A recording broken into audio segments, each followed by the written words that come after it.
আজ করব মসুর ডালের গোলবড়ি। তবে শুধু তাতে মসুর ডাল দেব না, সাথে দেব মসুর ডাল, একটু মুগ ডাল আর একটু বিরি কলাইয়ের ডাল।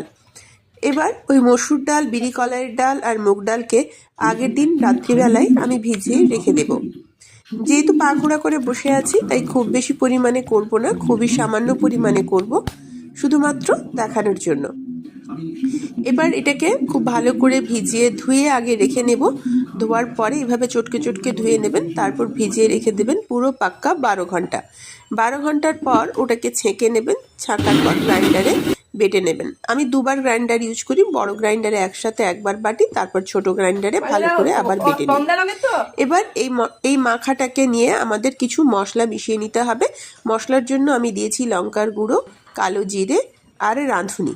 এবার এই ফোড়নটা দেওয়ার পরে ভালো করে আবারও মাখাতে হবে।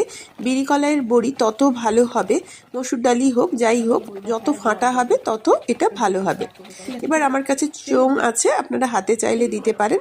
আমি একটা সবজি কাটার যে কুলাগুলো থাকে তার উপরে পলিথিন বিছিয়ে দিয়ে আমি চোঙের সাহায্যে বড়িগুলো দিয়ে নিয়েছি। কয়েকটাতে একটু পোস্ত আর তিলও ছড়িয়ে দিয়েছিলাম।